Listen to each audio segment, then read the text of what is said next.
అన్నీ దక్షిణ దిక్కు కెడతాయి. ఎందుకు ఎడతాయంటే పాపపుణ్యాలు చేసి అక్కడికి వెళ్ళి భూమిలో కలిసిపోయి మళ్ళీ ఎక్కడో దీపం కింద పుడతాడు.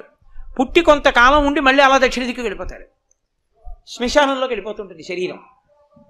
ఎవడు ఏ దీపం నేను వెళ్ళనని ఉత్తరానికి తిరిగిందో ఆ దీపం ఇక అందులోకి శరీరం పెడుతుంది. ఇక ఆ దీపం మళ్ళీ పుట్టది. అలా తిరగాలంటే ఉత్తరానికి ఎవరి ముందు కూర్చుంటే తిరుగుతుందో తెలుసా? ఒక్క దక్షిణామూర్తి ముందే. దక్షిణామూర్తి ముందు కూర్చుంటే ఆయన దక్షిణాన్ని చూస్తాడు, మృత్యువుని చంపుతాడు. కాబట్టి ఆయనకి భయం లేదు. మనం ఉత్తరం తిరిగి మృత్యుంజయుణ్ణి చూస్తున్నాం. చూపు మృత్యుంజయుడి మీద ఉంది కాబట్టి ఉత్తరానికి తిరిగితే పవిత్రం అని గుర్తు. ఉత్తర దిక్కు ఉత్తమ దిక్కు. కారణం ఏమంటే పరమశివుడు ఉంటాడు కైలాస పర్వతం మీద, కుబేరుడు ఉంటాడు. అందుకే కదా మంగళానికి బీరువాలన్నీ ఉత్తర దిక్కుకి తిప్పి పెట్టుకుంటూ ఉంటారు. కాబట్టి ఆ ఉత్తరం వైపుకి తిరిగింది పవిత్రం. కాశీగంగా కాశీగంగా అంటుంటారు. భారతదేశంలో గంగ ఎన్ని చోట్ల లేదండి?